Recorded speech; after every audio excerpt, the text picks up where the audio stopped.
Noticias de última hora, preste mucha atención. El Departamento del Tesoro de Estados Unidos sanciona a los choneros y su líder, alias Fito. Departamento del Tesoro de Estados Unidos sanciona a alias Fito, líder de los choneros, por sus vínculos con carteles mexicanos. El Departamento del Tesoro de Estados Unidos sancionó a la banda delictiva Los Choneros y a su líder, Adolfo Macías, alias Fito, por sus actividades de narcotráfico y la violencia que generan en Ecuador y en todo el continente, informó este miércoles la institución en un comunicado. Las sanciones, emitidas a través de la Oficina de Control de Activos Extranjeros, consisten en bloquear las propiedades vinculadas con los choneros o con Macías, quien a principios del año se fugó de una prisión de Ecuador, donde cumplía una condena de 34 años y desde entonces es buscado por las autoridades de su país. Las bandas narcotraficantes como los choneros, muchas de ellas con vínculos con poderosos carteles de la droga en México, amenazan las vidas, dice ente. Como ocurrió con Wilder Sánchez Farfán, alias El Gato Farfán, la Oficina de Control de Activos Extranjeros del Departamento del Tesoro de Estados Unidos ha incluido este miércoles, 7 de febrero, a José Adolfo Macías Villamar, alias Fito, entre la lista de sancionados. Esta dependencia de Estados Unidos señala que Fito pertenece a una de las pandillas más violentas de Ecuador, los choneros, y que esta sanción se da en conformidad con autoridades antinarcóticos. Las bandas narcotraficantes como los choneros, muchas de ellas con vínculos con poderosos carteles de la droga en México, amenazan las vidas y los medios de subsistencia de las comunidades en Ecuador y en toda la región, dijo el subsecretario del Tesoro para Terrorismo e Inteligencia Financiera, Brian Nausen. La OFA indicó que designó a los choneros y Macías Villamar en esta lista de conformidad con la Orden Ejecutiva 14.059 por haber participado o intentado participar en actividades o transacciones que contribuyeron materialmente o representan un riesgo significativo de contribuir materialmente a la proliferación internacional de drogas ilícitas o sus medios de producción. La entidad indicó que apoyan a Ecuador en su lucha para combatir el narcotráfico, frenar la proliferación de pandillas carcelarias y la violencia carcelaria, y recuperar sus calles. El Departamento del Tesoro indica que Ecuador está experimentando niveles récord de violencia impulsada por pandillas, incluido el asesinato en agosto de 2023 del candidato presidencial Fernando Villavicencio, un ataque armado en enero de 2024 contra una cadena de televisión local mientras transmitía en vivo y el posterior asesinato del fiscal que investiga ese ataque y el ataque generalizado. La última ola de violencia estalló en enero de 2024. Apenas 2 días después de que el gobierno de Ecuador descubriera a José Adolfo Macías Villamar, el jefe de la pandilla ecuatoriana Los Choneros, había desaparecido de su celda de prisión, justo antes de su traslado planeado a una instalación de máxima seguridad. En respuesta a su fuga, el gobierno de Ecuador declaró un estado de emergencia de 60 días, lo que provocó más disturbios carcelarios y ataques de pandillas en todo el país, incluidos secuestros y atentados con bombas. El 9 de enero de 2024, el presidente ecuatoriano Daniel Noboa declaró que Ecuador se encontraba en estado de conflicto armado interno. La sanción implica que las propiedades e intereses en propiedades de las personas designadas descritas anteriormente que se encuentren en los Estados Unidos o en posesión o control de personas estadounidenses están bloqueados, y deben informarse a la OFAC. Además, también se bloquea cualquier entidad que sea propiedad, directa o indirectamente, individualmente o en conjunto, en un 50% o más de una o más personas bloqueadas. A menos que estén autorizadas por una licencia general o específica emitida por la OFAC, o exentas. Las regulaciones de la OFAC generalmente prohíben todas las transacciones realizadas por personas estadounidenses o dentro, o en tránsito, de los Estados Unidos que involucren cualquier propiedad o interés en la propiedad de personas designadas o bloqueadas de otro modo. Las personas estadounidenses pueden enfrentar sanciones civiles o penales por violaciones de la Orden Ejecutiva 14.059. La acción de hoy es parte de un esfuerzo de todo el gobierno para contrarrestar la amenaza global que representa el tráfico de drogas ilícitas hacia los Estados Unidos, que está causando la muerte de decenas de miles de estadounidenses anualmente, así como innumerables sobredosis no fatales, señaló la OFAC. Tras la decisión, el embajador de Estados Unidos, Michael Fitzpatrick, dijo que con esas sanciones se impide el acceso a todos los bienes y activos en los Estados Unidos y a los recursos ilícitos generados por esta organización criminal. Estas sanciones demuestran la voluntad de los Estados Unidos de utilizar todas las herramientas disponibles, incluidas las medidas económicas, para que los actores criminales transnacionales rindan cuentas, expresó. En más noticias. Los correístas siempre pretenden torcer las narrativas, intentan hasta robarse el luto que nosotras llevamos, cuestionó Amanda Villavicencio. La familia de Fernando Villavicencio calificó de payasada y espectáculo vergonzoso la discusión entre Mónica Palacios y la ministra Mónica Palencia. Amanda Villavicencio, hija del periodista y político Fernando Villavicencio, asesinado el pasado 9 de agosto al estilo sicariato en Quito, brindó declaraciones horas después de la discusión que se presentó la tarde del 7 de febrero en la Asamblea Nacional entre la legisladora Mónica Palacios y la ministra de Gobierno, Mónica Palencia, durante una sesión de la comisión ocasional que investiga el crimen. Lo más importante de esta comisión es ver la bajeza de los correístas, como siempre pretenden torcer las narrativas. Esta es una comisión especializada en entender las relaciones políticas con el asesinato de mi padre. Todo el tiempo están preguntando si la camioneta, ni siquiera son capaces de inteligenciarse en el caso, apuntó Amanda y rechazó que se realicen preguntas que consideran son mediocres. Al abandonar la sala calificó de payasada lo sucedido. La hija del candidato presidencial dijo este jueves, 8 de febrero, a su llegada al Parlamento para participar en otra sesión de la comisión ocasional que lo ocurrido el día anterior fue vergonzoso. Realmente fue vergonzoso ver el espectáculo que en primer lugar la asambleísta, al iniciar su participación, intentan hasta robarse el luto que nosotras llevamos, insinuando, que, por el asesinato de mi padre ellos, su pandilla, han perdido las elecciones, subrayó. Amanda se refirió a las declaraciones de la también legisladora correísta, Mónica Salazar, quien dijo que la muerte de Villavicencio estaría relacionada con la derrota que sufrieron las elecciones generales anticipadas de 2023, en la que terciaron con Luisa González. Con esa muerte alguien perdió un esposo, alguien perdió un padre, alguien perdió un amigo, pero nosotros perdimos las elecciones, dijo Salazar, quien se defendió diciendo que topó el tema de la pérdida de las elecciones no como un comentario personal mío, sino que vino de varios analistas políticos cuando se dieron las elecciones.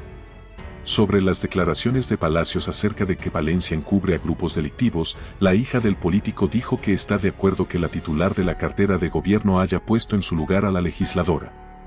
Yo aplaudo las formas en que la ministra pone en su puesto a esta gente que viene aquí simplemente a entorpecer la labor, siguen haciendo las mismas preguntas en lugar de inteligenciarse primeramente. Esto ha sido para nosotros bochornoso, muy triste, muy revictimizante, sobre todo por parte de la bancada correísta, reiteró. La viuda de Villavicencio, Verónica Zarauz, también cuestionó lo ocurrido y calificó a Palacios como una representante de la organización delictiva que es sospechosa del asesinato de su esposo. La Comisión Multipartidista para la Investigación del Asesinato de Fernando Villavicencio no puede convertirse en una plaza de mercado. Mónica Palacios es otra representante de la organización delictiva que es sospechosa de participar en el asesinato de mi esposo. Cada vez que interviene, es para confrontar a los interpelantes y entorpecer las comparecencias. Exijo respeto a la memoria de Fernando, así como admiro la paciencia de Mónica Palencia con esta señora, escribió en su cuenta de X. En tanto, Construye, organización política que auspició la candidatura de Villavicencio, anunció que llevará a Palacios al Comité de Ética de la Asamblea Nacional para que conozca lo sucedido. En más noticias. Construye llevaría al Comité de Ética a la asambleísta Mónica Palacios por discusión con la ministra Mónica Palencia. Construye indicó que llevará al Comité de Ética a la legisladora del correísmo por su desacierto contra la ministra Mónica Palencia. En más noticias. Noboa rechaza ofensas de Mónica Palacios contra ministra de Gobierno. Cruce de palabras entre Mónica Palacios y la ministra de Gobierno, Mónica Palencia, ocurrió en la Asamblea. Bloque de Construye anuncia que llevará al Comité de Ética a Palacios. Momentos de tensión se vivieron en la Comisión Ocasional de la Asamblea Nacional que investiga el asesinato del excandidato presidencial Fernando Villavicencio durante la sesión de este miércoles, 7 de febrero de 2024. Unos señalamientos de la asambleísta del correísmo Mónica Palacios provocaron que la ministra de Gobierno, Mónica Palencia, se retirara abruptamente de una comparecencia. Me estoy jugando la vida, reaccionó Palencia, y salió del salón del Senado, después de que Palacios la señalara de negarse a responder sobre este caso, porque están encubriendo a bandas delictivas. No le admito que usted diga que yo encubro a nadie, dijo Palencia al golpear el escritorio y levantarse de la silla, tras escuchar a Palacios. Incluso un policía la sujetaba del brazo. Yo me estoy jugando la vida persiguiendo. No señora, no le admito, remarcó y se fue. Daniel Noboa defiende a ministra la actuación de Palacios, incluso generó el repudio del presidente, Daniel Noboa, quien señaló que la ministra Palencia ha sido fundamental durante este grave conflicto interno que fue decretado por el gobierno para enfrentar al crimen organizado. No podemos permitir que la lucha por la paz de los ecuatorianos sea desacreditada, remarcó Noboa en su cuenta de la red social X. Además, en un comunicado institucional, el Ministerio de Gobierno también expresó que repudia las graves acusaciones que manchan el buen nombre y la honra de los más de 58.000 policías, que día a día arriesgan su vida por la paz del Ecuador. A su vez, la bancada legislativa de Construye anunció que llevará al Comité de Ética de la Asamblea a la asambleísta Palacios, a quien fustigó por incidental las comparecencias, acusar de delitos a funcionarios públicos, y distraer la atención de lo importante, el asesinato de Fernando Villavicencio y quienes son los culpables. Mientras, Amanda Villavicencio, una de las hijas del político asesinado, rechazó duramente que Mónica Salazar, otra de las asambleístas del correísmo, dijera en la comisión que el crimen restó votos a la Revolución Ciudadana. El asesinato de Fernando Villavicencio, ex asambleísta y ex candidato presidencial, ocurrió el 9 de agosto pasado, en medio de la campaña electoral y en el gobierno de Guillermo Lasso. La Asamblea conformó una comisión multipartidista para investigar este caso. En más noticias.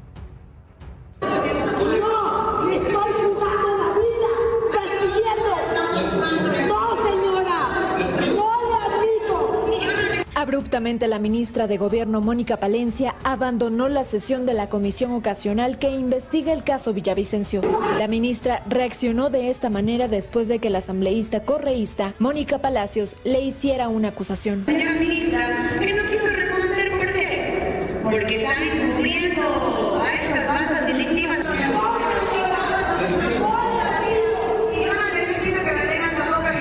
El presidente de la República, Daniel Noboa, reaccionó en su cuenta de X sobre lo sucedido. La ministra Palencia ha sido fundamental durante este grave conflicto interno. No podemos permitir que la lucha por la paz de los ecuatorianos sea desacreditada. Es una falta de respeto a la familia de Villavicencio y a todo el trabajo que ha hecho el gobierno. Este fuerte enfrentamiento en la Asamblea se dio en el marco de las comparecencias por el asesinato del candidato Fernando Villavicencio. La comisión llamó a comparecer a la ministra, así como a varios generales de la Policía Nacional, para hablar, entre otras cosas, sobre los procesados. La comisión continuará su sesión este jueves. Estados Unidos materializa su ayuda a Ecuador con la entrega de equipos, capacitaciones y sanciones a bandas criminales. El apoyo internacional se intensificó tras la declaratoria de guerra interna. Economía y seguridad son en estos momentos los dos ejes sobre los que se enfoca la cooperación bilateral entre Estados Unidos y Ecuador. Así lo señaló el subsecretario adjunto de la Oficina de Asuntos de Hemisferios Occidentales de los Estados Unidos, Kevin Sullivan. Mejorar aún más la cooperación que tenemos con Ecuador y con el gobierno del presidente Noboa. Estamos revisando los programas de seguridad.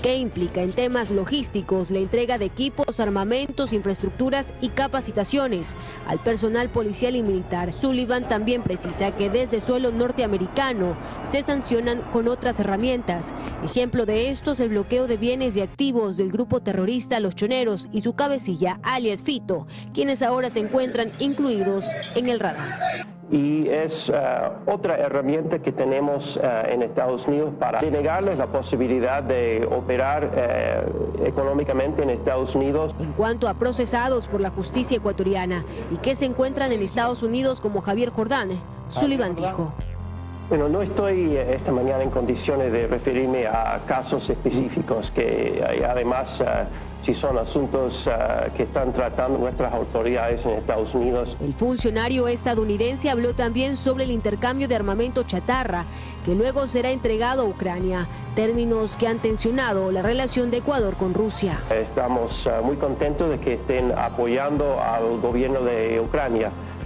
en su esfuerzo para defender su territorio. ¿Estados Unidos tiene ya ese material chatarra? ¿Lo llevó ya?